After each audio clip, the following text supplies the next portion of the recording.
আসসালামু আলাইকুম, আশা করি সবাই ভালো আছেন। রাতে 10:30টার দিকে ডিউটি দিয়ে বই পড়লাম খাওয়া দাওয়া করতে। দুপুরবেলা ডাইল পক করে থিয়ে গেছিলাম এটা দিয়া, আর খাওয়া দাওয়া শেষ করে ঘুম পড়লাম। আর ঘুমে ঘুম উঠলাম সকাল 7:30টার দিকে। ঘুমে ঘুম উঠে প্রথমে বিছান খাতা গুছগাছ করলাম, এরপর ফের ব্রাশ হয়ে রেডি হয়ে চলে গেলাম মুখ ধোয়ার লাগিয়ে। আর মুখ টুক ধুয়ে বইলাম নাস্তা করার লাগিয়ে। বাসায় তো ডাইল পাক করা আছে আর খবুস আনা আসলে খবুস অবশ্য একদিন আগে এনে হাতে একটু শক্ত শক্ত হয়ে গেছে। তারপর এগুলো দিয়েই খাইয়ে লাইলাম, কারণ বাহির দিয়ে নাস্তা কিনতে যাবো কি লেগে যা আছে এটা দিয়েই চালাই দেই। আর নাস্তা খাওয়ার পর চেক করে দিই ডাইল যা আছে এটা দিয়ে তো দুপুরবেলা চলবে না, কিন্তু রাতের বেলা চলবে না। রাতের জন্য কিছু একটা জোগাড় করে থিয়ে যেতে হইবে। তার জন্য চিন্তা করলাম ডাইল যে প্রথমে আছে পাতিলের ভিতরে এইগুলাকে গরম করে রাখি দিয়ে এরপর পরে একটা ব্যবস্থা করবো না। ডাইলটা আরো গরম করে রেখে চিন্তা করলাম যে তরকারি পাক করবো কি লইগে ডাইলের আলু ভর্তা বানাই নিলে তো চলে। তো বেলা 10টার দিকে ভাত বয় দিয়েছিলাম, এরপর 2 পিস আলু লইলাম, সুন্দর মতো সেলাইয়ে ধুইয়ে লাইলাম। আর ধোয়াটা শেষ করে বাসায় এনে সুন্দর মতো কাটিয়ে আবার পিস পিস করে লাইলাম। রাইস কুকারের ভিতরে যদি আস্তা আলু দেয় তাহলে একটু সেদ্ধ কম হয়, মাঝে মধ্যে মাছ খাইতে দেওয়ার থাকে যায়, এই জন্য পিস পিস করে দিলাম। যাই হোক ভাতের লগে আলু কয় পিস দিয়ে দিলাম, এক লগে ভাত আর আলু দুটোটাই হয়ে যাবেন। এদিকে আইলাম ফ্রিজের দ্বারে ধনিয়া পাতা বাইর করার লগে। দুনিয়ার কাঁচামরিচ গুলো কুচাই রাখতে হইবে। আবার কিসের ভিতরে দুনিয়া বাইর করে দেয়, দুনিয়া তো হাফায় পচে যাওয়া শুরু করছে। কি আর করতাম, ডিব্বার ভিতরে এত সুন্দর একটা তারতিব বাইর করছিলাম, কিন্তু ডিব্বাটাই কেটে জানি চুরি করে লই গেছে। যাই হোক বাইসে ভালো দেখে কিছু ধনিয়া পাতা লইলাম আর কয়েকটা কাঁচামরিচ লইলাম, সুন্দর মতো ধুইয়ে টুইয়ে রেডি করে রেখে চলে গেলাম গোসল দেওয়ার লাগিয়া। আর গোসল দিয়ে ইয়ে তেল পানি মাথায় দিয়ে এবার বললাম ভর্তা বানাবার লাগিয়া। কাঁচামরিচ ধনিয়া পাতাটা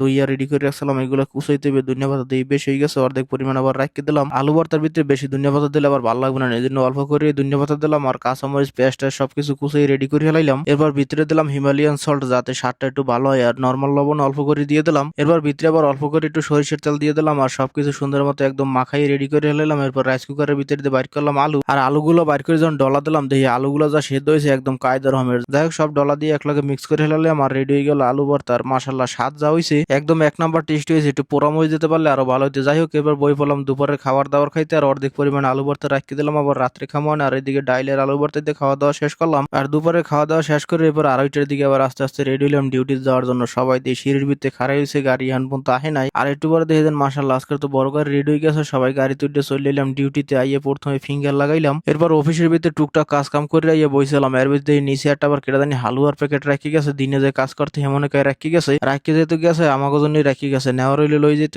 যাই হোক এক পিস খাইলাম, খাওয়ার পর দিয়ে এত পরিমাণ মিষ্টি মাথা ধরতে আছে মিষ্টির ছোটে, ওই আমার পক্ষে খাওয়া সম্ভব না, রাখি দিলাম ফ্রিজের ভিতরে। এরপর বাকি লোকজন আওয়ার পরে সবাই বাগযোগ করে দিয়ে দিলাম। এরপর দেখি এদিকে আবার আসরের জন্য দিতেছে, চলে এলাম আসরের নামাজ পড়ার জন্য মসজিদে। আর আসরের নামাজ কালাম শেষ করে আইয়া চা খাওয়ার জন্য পানি বই দিলাম। আর অনেকজনই দেখে জিজ্ঞেস করেন যে না আপনি কি কাজ করেন অফিসের ভিতরে। ভাই আমার কাজই হয়েছে এইটা, চা গাওয়া বানাইনি আর মানুষের চা গাওয়া খাওয়াইনি। যাই হোক চা গাওয়া বানাই রেখে রাত্রি 10টা পর্যন্ত ডিউটি করলাম। আর 10:30টার দিকে চলে এলাম বাসার দিকে। বাসায় আসতে ধীরে জামা কাপড় টাপড় খুলে হাত মুখ ধুয়ে বই পড়লাম খাওয়া দাওয়া করতে। অল্প পরিমাণে ডাল রেখে দিয়েছিলাম পাতিলের ভিতরে, আর অর্ধেক পরিমাণ যে আলু ভর্তা রেখে দিয়েছিলাম এর জন্য পাতিলের ভিতরেই বই পড়লাম খাওয়া দাওয়া করতে। আর খাওয়া দাওয়া শেষ করে ডাইরেক্ট ঘুমাই পড়লাম।